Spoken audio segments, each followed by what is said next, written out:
Bah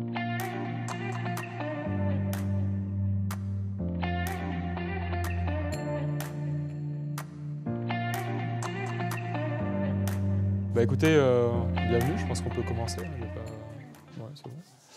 Ok. Donc en effet, dans cet atelier, l'idée c'est de parler modulation de la fertilisation. Voilà, donc c'est une expérimentation qu'on a mis en place dès 2024, ici sur le domaine du chapitre. Donc l'idée c'est de vous présenter un peu pourquoi on a fait ça et puis qu'est-ce qui nous a amené à utiliser tel ou tel outil et ce que ça a donné en termes de résultats. Bon, moi je le veux interactif, hein, donc n'hésitez pas à me couper, lever la main, voilà, sans problème. En fait, c'est tout bête. Hein. Bon, déjà, ça part d'un objectif donc de Christophe Clippet, hein, qui est le responsable du vignoble, de compenser en fait, les exports d'azote voilà, suite à la vendange. Avec un plan de départ qui est de dire je fais un peu d'organique, donc je mets 15 unités en organique, et puis j'en mettrai 30 en minéral. Et en fait, je vais voir comment on peut moduler ça et se dire à partir de 30, en fait, on va faire plus 30 ou moins 30 en fonction de la parcelle voilà, sur laquelle on dépend et surtout du niveau intraparcellaire derrière. Donc ça, c'était un peu le point de départ de la discussion. Hein. C'était de se dire est-ce qu'on peut moduler et puis comment on peut le faire, avec quelle approche. Il y a des contraintes ici sur le domaine hein, qui sont liées aux équipements, tout simplement. Hein. C'est qu'on n'a pas d'épandeurs intelligents qui permettent de gérer facilement la modulation. Donc l'idée, c'était de voir jusqu'où on pouvait aller. Et puis surtout en se disant que ça reste intéressant. La fertilisation n'est pas forcément répandue en viti ou systématique, notamment parce qu'il y a ce frein de l'équipement, mais pour d'autres choses aussi. Bon, en tout cas, on se dit qu'il y a un réel intérêt à appliquer ces principes-là. Du coup, on en est venu à la question, en fait, c'est comment proposer une approche low cost pour moduler la fertilisation par la vitesse, pour le coup, et en fait, à l'aide de données que l'on a sur le domaine et du smartphone du chauffeur, globalement, quoi. Sans plus d'outils, son tracteur et son smartphone. Du coup, on a scindé en deux. Hein. Il y a la partie évidemment préconisation, montage des cartes, et la partie vraiment application. Donc je vais passer un peu de temps sur la partie préco déjà. Donc nous, on a la chance d'avoir dressé des cartes de rendement ici, à un niveau intraparcellaire que vous voyez ici en fait. Ça a été fait dans le cadre, derrière le monsieur, d'un projet qui s'appelle Sélectif. Alors vous voyez ici qu'on a pu en fait cartographier voilà, des classes de rendement. Vous voyez les codes couleurs, hein, c'est assez parlant. On va à un niveau intraparcellaire par bloc de rang en fait, minimum bloc de 6 rangs. Je pourrais revenir un peu sur la façon dont on a fait ça, hein, ce n'est pas à l'ordre du jour. Mais en tout cas, on a cette donnée par millésime. Et donc, on a déjà pris ces données-là pour dresser une première carte de préconisation. Alors après, ça vient avec d'autres données qu'on a la chance d'avoir sur le MAS numérique, donc notamment les données de vigueur, donc vous voyez ici. Donc pareil, on a des données de vigueur qui sont captées tous les ans fin juin. Donc on a à peu près 5-6 années d'historique de vigueur pour toutes les parcelles. Donc on s'est servi de ces données-là comme variable d'ajustement, un peu. Voilà, donc pour se dire, on ne raisonne pas que par le rendement, puis on est conscient aussi qu'on ne va pas à un niveau intraparcellaire très, très, très, très détaillé. Donc voilà, il fallait gérer cette partie-là. Et puis également en fait, des dires d'experts en fait, qui viennent de la connaissance finalement des parcelles qu'a Christophe. Quoi. Il sait où sont les manquants, il connaît les parcelles qui vieillissent un peu, donc il n'a pas forcément envie d'investir sur ces parcelles-là. Donc pareil, on prend en compte ces retours pour dresser les cartes de préconisation. Et puis après, il y a aussi les contraintes opérationnelles d'application. donc là c'est surtout en fait le tractoriste qui les connaît, c'est de dire on a un épandeur qui est basique, c'est un sulky que vous pourrez voir dans le hangar. Il est capable d'épandre sur 6 rangs. Par contre, c'est complètement mécanique et puis il faut le régler de la bonne façon, quoi. Donc il y a l'aspect réglage et puis il y a l'aspect en fait comment je gère en effet les tournières sur les pointes, comment je gère le fait que justement cet épandeur il permet de dépendre sur 6 rangs, ce qui peut être assez large. Voilà, quelles contraintes j'ai en conduisant tout simplement en fait. Donc on a pris toutes ces contraintes. Donc en fait, vous voyez, concrètement, on s'est mis sur des feuilles comme ça. Donc on a imprimé les rendements. On s'est mis autour de la table avec Christophe et Eric. Puis finalement, on a retracé des zones à partir de ces premières données pour affiner un peu plus en fonction de la vigueur, en fonction des contraintes opérationnelles. Donc ce sont ces zones finalement là qui sont le résultat de ces discussions. Ici, par exemple, vous voyez qu'on a tracé une ligne en biais là parce qu'en fait, on a pris en compte notamment une différence de vigueur à ce niveau-là, quoi. Donc, vous voyez le principe. Et puis ensuite, on y a associé une vitesse, donc 5 km/h, 7,5 ou 10 km/h, en fonction des plus 30%, moins 30% ou de la base des 30 unités que l'on voulait apporter. Et puis des capacités de l'outil, évidemment, à épandre à cette vitesse-là, quoi. Donc voilà pour les cartes de préconisation. On les a formalisées de cette façon sur un outil, donc c'est QGIS, voilà, un outil libre. Voilà, on y a associé les cartes de vitesse.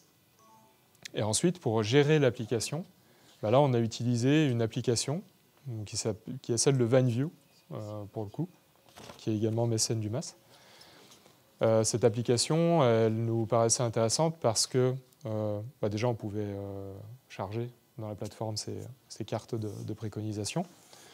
Et puis, elle va nous aider à gérer la conduite, justement. Donc, vous voyez ici, on a toutes les informations en fait, nécessaires pour bien appliquer la fertilisation.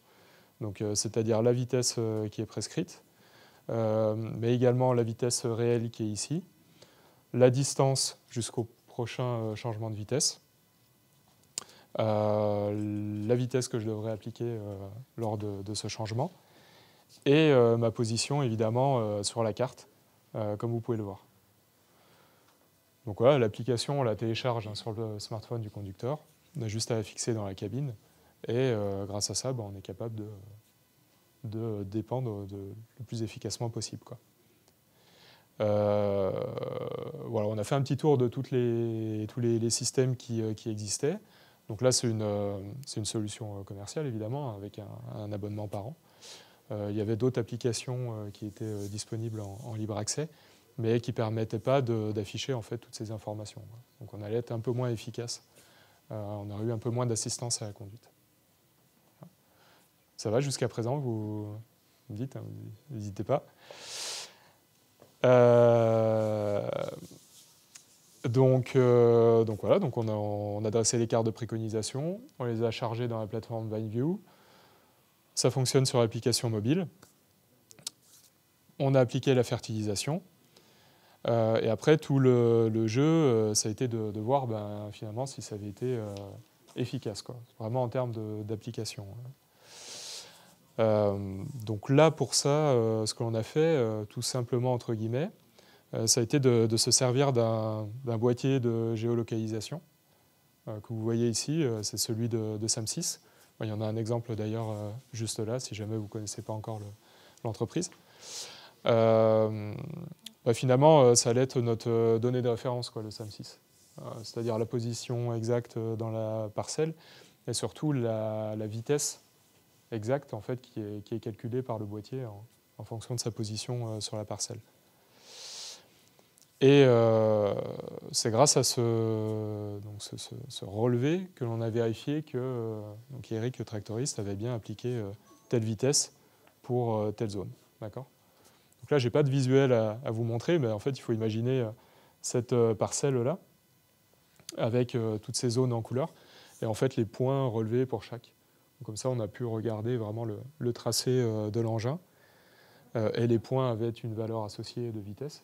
Donc là, on était capable de voir si ça matchait en termes de couleur, entre guillemets, quoi. Puis de voir aussi comment il se comportait dans les tournières, est-ce qu'il arrivait à atteindre la vitesse de 10 km/h rapidement. Voilà. Ça nous a permis de nous poser aussi d'autres questions de ce type, quoi. Et en fait, bon, on s'est rendu compte que ça fonctionnait. C'est-à-dire qu'avec une tolérance de 1 km/h, 1,25 km/h, en fait, on voyait qu'effectivement, on va dire en cœur de parcelle, si on enlève un peu les zones où en fait on accélère jusqu'à 10 km/h, disons qu'en cœur de parcelle, on était vraiment pile dans la vitesse qui était prescrite. Donc là-dessus, il n'y a eu aucun souci pour appliquer la fertilisation correctement. Encore une fois, je parle bien d'application de la fertile grâce à des outils. On ne dit pas que cette fertilisation elle va s'avérer efficace dans 2-3 millésimes si on voit la différence, hein, mais d'un point de vue outil et approche, c'est faisable sans épandeur sophistiqué, quoi. Voilà. Donc voilà où on en est. On réitère l'expérimentation cette année avec des améliorations au protocole parce qu'il y a quelques limites quand même dans cette approche. Alors, je ne sais pas si vous les voyez, vous, de votre compréhension de l'approche, mais il y a peut-être des choses qui vous interpellent. Peut-être pas. En fait, il y a des... Comment ? Est-ce que ça peut marcher avec tous les tracteurs et tous les épandeurs ? De faire varier la vitesse et d'avoir constant derrière. En fait, si on a le bon protocole pour le régler, je dirais que oui. Par contre, on peut se questionner en effet sur la précision, du coup. Est-ce que ma vitesse de 10 km/h correspond bien à mes 20 unités d'azote voilà, que je veux épandre, quoi. Donc bon, ça, c'est une limite. Hein, est-ce que l'outil est bien réglé, finalement voilà. Est-ce qu'on est assez efficient avec cet outil ? Si on veut en mettre encore moins, est-ce qu'on peut en mettre pas encore rouler plus vite ? Je sais pas moi. Ouais, il y avait le sujet de la vitesse. En effet, là, cette année, on a réfléchi à monter à 15 km/h, donc c'est pas possible sur la parcelle avec le tracteur. Donc en effet, on est bloqué. Donc là, il faut revoir en effet le réglage de l'outil derrière, si on peut. Non, mais déjà dans l'aspect préconisation, il faut avoir des données spatialisées. Et ça, ce n'est pas le cas dans toutes les exploitations viticoles, hein. Donc nous, on a la chance d'avoir le rendement, la vigueur. On a même cartographié tous les pieds manquants des parcelles. Donc ça, c'est une information qui est assez riche. Ça, ils se proposent de le donner, non, VenView, pour ceux qui l'ont pas. Comment ? Ça, ils se proposent de le donner dans leur offre commerciale, quoi, VenView. Oui, ils ont la vigueur. Ouais. Ils ont la vigueur et ils peuvent détecter les pieds manquants, en effet, aussi. Ouais. Par contre, l'info de base en majeur était le rendement. Ouais, Quoi. rendement. Ouais. Du coup, après, t'es plus en low cost, je pense. Oui. Ouais, aussi. Justement, moi je vais demander sur les préconisations, elles sont en fonction de trois choses. Il y a les rendements, il y a les cartes de vigueur et après il y a des corrections avec. Voilà, qualitative, ouais, en effet. Ça, donc ça intègre en fait ces trois facteurs pour moduler. Oui, c'est ça. Ouais. Il y a pied manquant, en effet, et dire d'expert, connaissance de la parcelle. C'est les facteurs qui influencent le plus après sur. Ouais, c'est ça. Après, je me demandais s'il y en avait d'autres, et si vous pourriez nous faire. Il n'y en a pas d'autres. C'était les principaux qui influencent la utilisation avec ces infos-là. Bon, en tout cas, ce sont les infos qu'on avait à disposition sur le chapitre, quoi. Du coup, ces cartes de vigueur, elles sont valables combien de temps pour les refaire régulièrement ? On les refait tous les ans, les cartes de vigueur. Pas les cartes de vigueur, les cartes de préconisation.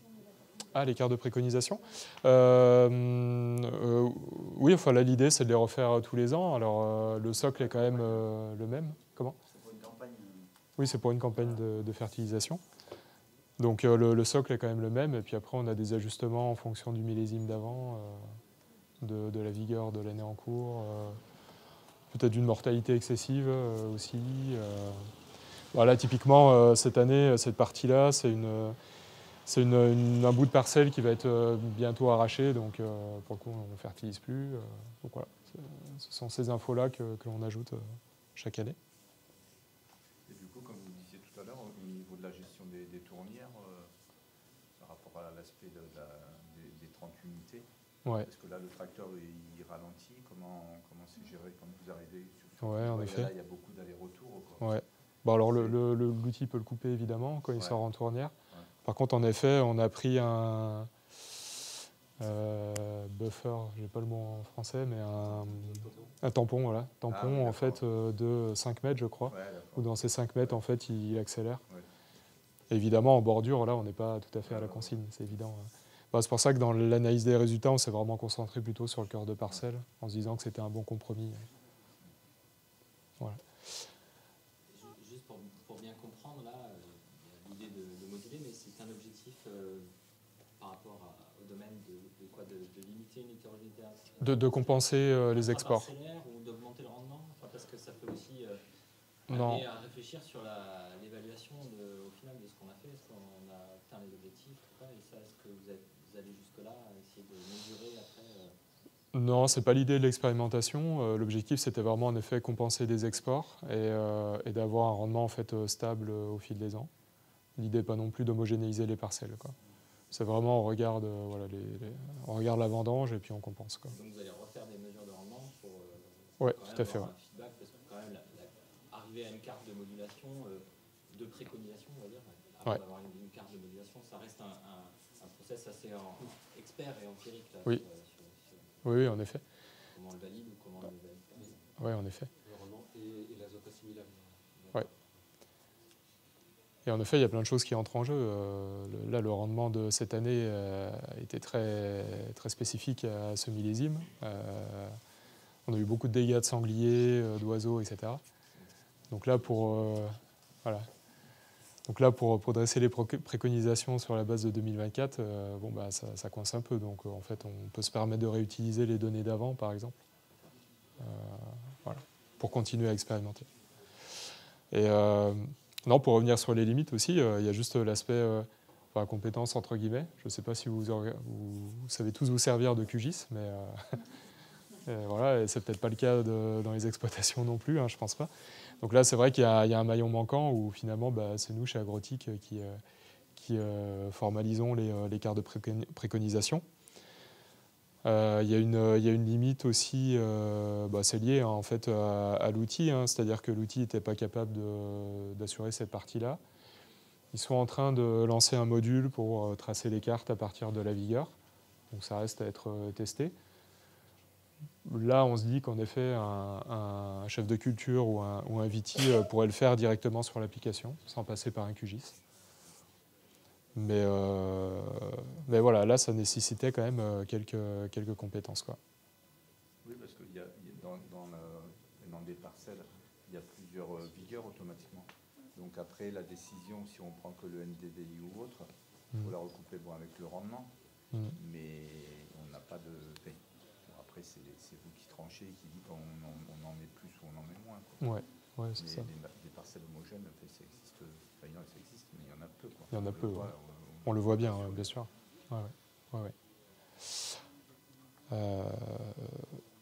Non, il y a ça. Puis après, il y a l'outil en lui-même. Cette année, on va installer un guide sur l'outil pour permettre de ne fertiliser que 2 rangs, alors qu'on était à 6 rangs l'année passée. On se dit que ça va peut-être affiner un peu l'efficience de la fertilisation. Donc ce sont aussi des ajustements que l'on fait au fil de l'eau. Mais encore une fois, il faut avoir l'équipement aussi pour faire ça, quoi. Et après, la modulation, c'est le tractoriste qui choisit, qui contrôle la vitesse. Le tractoriste, en fait, lui, le tractoriste lit les informations là et il s'ajuste à la vitesse qui est prescrite directement, quoi. Vas-y. Une question un peu bête, et du coup, c'est linéaire la vitesse par rapport à la quantité d'azote qu'on met? Ouais, non. Comment on peut déterminer la vitesse? Là, ça va être l'expert, là, c'est Bruno qui sert. Là. C'est pas tout à fait linéaire parce que c'est au numérateur par rapport à la vie. Donc après, il y a juste un petit calcul à faire. D'accord. Donc ça, c'est vous qui le faites. Ouais, on le fait. Mais après, c'est comme un pulvé, c'est la même relation. C'est assez facile. Voilà. Xavier. Non, moi c'était par rapport à revenir sur Vanview, parce que je me demande s'ils font pas aussi ils proposent pas des cartes de modulation basées sur des indicateurs de vigueur. Oui, c'est ça, ouais. Et du coup, je sais pas, est-ce que ça se recoupe avec le rendement? Parce qu'en vigne, on aime bien avoir un équilibre aussi entre voilà, la vigueur et le rendement pour que la vigne fonctionne bien. Si on cherche à augmenter le rendement sans feuilles, voilà, on peut avoir des contraintes. Oui, tout à fait. Est-ce que vous avez regardé si les cartes de vigueur Bah là, voilà, étaient cohérentes avec les cartes de rendement, enfin les cartes de préconisation? Bah en fait, cette année, Vanview en fait, nous ont fourni les données de vigueur, en effet, et ils ont juste mis en place là, un module pour retracer les cartes. Par contre, nous, les préconisations, elles se basent vraiment sur ce service-là de NoView. Mais clairement, cette année, par exemple, on peut prendre les données de Vanview et puis ajuster directement dans l'outil en fonction de nos données de rendement. Mais c'est du manuel, quoi. Je ne sais pas si c'était ça ta question. Mais, ma question, c'était plus général pour comparer différentes cartes de préconisation qui pourraient venir de différentes sources d'informations, de différents outils. D'accord. Est-ce qu'elles sont cohérentes ou ouais. Voilà, il y a des choses qui apparaissent en intégrant tel type d'information qui n'apparaissent pas avec d'autres types d'informations. Ma question n'était pas très claire. Mais... Non, mais on n'a pas fait cet exercice-là de dire tiens, on va prendre les cartes de NoView, les cartes de Vanview et on va voir s'il y a des grosses. Il y a plein de façons d'arriver à une carte bien sûr. de préconisation à un moment donné. Ouais. Non, en effet, c'est un point d'amélioration à ajouter. Ouais. Là, je crois que le but, c'était pas ça, mais est-ce que dans les faits, au niveau des quantités apportées sur l'ensemble, en moyenne, on diminue l'apport moyen? Enfin, est-ce qu'il y a une économie d'intrants qui est réalisée ou est-ce qu'on est en moyenne à la même chose qu'avant, c'est juste qu'on a mieux réparti? On a mieux réparti, en fait. C'est la même quantité. Ouais, c'est la même quantité, ouais. À plus ou moins 30%. S'il y avait eu une carte différente, potentiellement, on aurait eu une économie si on s'était rendu compte qu'on surfertilisait trop de surface et pas assez sur l'autre. Vas-y, Bruno. L'idée, c'était aussi de revoir le plan de fumure, comme tu l'as expliqué, d'introduire une fumure de base organique et de moduler avec le minéral parce que c'était beaucoup plus difficile qu'avec l'organique. Donc son idée, c'était ça, mais il n'y a pas eu d'économie d'engrais. Ouais. Globalement, la médiane ou la moyenne apportée sur le domaine, c'est la même. C'est la même. Par contre, ils ont profité de ça pour moduler la fumure minérale par rapport à une ligne de base organique. C'est ça l'objectif. C'est mieux réparti. Ouais, mieux réparti. Avec le minéral, tu peux contrôler mieux la dose.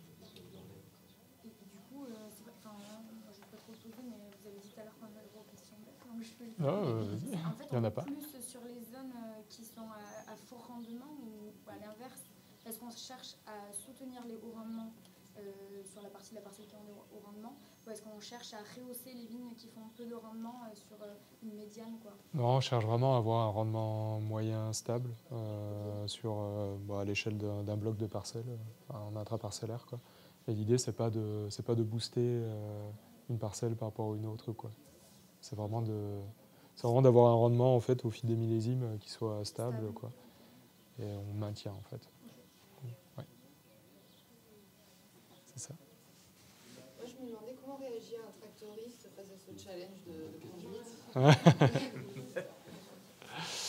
Alors, on a un tractoriste de bonne composition, c'est vrai. Les consignes de vitesse, elles ont été faites avec lui, non? Oui, déjà, il a été impliqué dans le process. Ça, c'est important. Quand on parlait contraintes matérielles, contraintes d'application, on pouvait difficilement faire sans lui. Donc ça, c'est une chose. En voyant qu'il était satisfait de l'exercice, on s'est dit que ça allait le faire, quoi. Après, je ne sais pas si ta question, c'était sur des aspects de tracking, géolocalisation, ou juste de devoir respecter une... L'humain, en fait, face à cette modulation, de s'adapter sans arrêt dans la parcelle. Il faut qu'il soit de bonne volonté, hein. Il faut l'embarquer dans l'expé parce que c'est vrai que il y a des... Enfin, tu vois, ici, on a même introduit des coupures en biais là, au milieu du rang. Ça le fait s'arrêter, changer la vitesse, repartir. Donc c'est sûr que c'est beaucoup plus compliqué que juste tracer dans la ligne. Comment? Au moins, il ne s'endort pas, c'est ça. Ouais. Donc là, ouais, ça dépend un peu de l'équipe. Ouais. Je complète. Est-ce qu'on pourrait imaginer avec un vario, par exemple, un frein, ouais. une modulation beaucoup plus fine, parce qu'en fait, là, on pourrait changer en continu de vitesse sur la parcelle. Donc là, à la limite, c'est parce qu'on a un tracteur classique avec une boîte et des rythmes associés. Je pense qu'on aurait un autre type de tracteur qu'on pourrait imaginer encore mieux, sans que ce soit trop pénalisant pour le... Ouais, en effet. Mais c'est vrai que cette année, on a supprimé certaines zones où ça devenait trop compliqué de changer de vitesse et ça valait pas le coup. Enfin, fort de l'expérience de la première année, on s'est dit, bon, là, on va se faciliter la tâche et puis cette parcelle-là, on la met tout à la même vitesse et puis ça ira très bien, quoi. Donc ça dépend où mettre le curseur aussi. C'est vrai que vous avez fait sur toute l'exploitation, ouais. Sur cette parcelle-là. Non, sur tout le domaine. Une parcelle test. Non. Vous avez mis ça en place directement sur toute l'exploitation. Ouais, tout à fait. Ouais.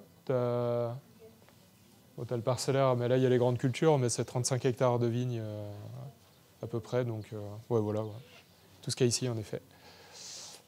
Donc on a appliqué ce protocole partout. Ouais. Il y a une différence sur le temps passé par intervention par rapport à un mode de fertilisation standard. Ouais, peut-être. Peut-être, on l'a pas... Parce que si c'est plus de 30% de temps, c'est quand même... je pense que c'est pas de cet ordre-là, mais si c'est ça fait beaucoup. Ouais. D'autant plus que c'est... Ouais. En effet, je pourrais pas répondre à ça. D'autant plus que cette année, on fertilise sur 2 rangs, donc ça fait plus de... Ouais, ça fait beaucoup plus d'aller-retour. Ouais. Donc là, il y a un compromis à trouver par l'exploitation.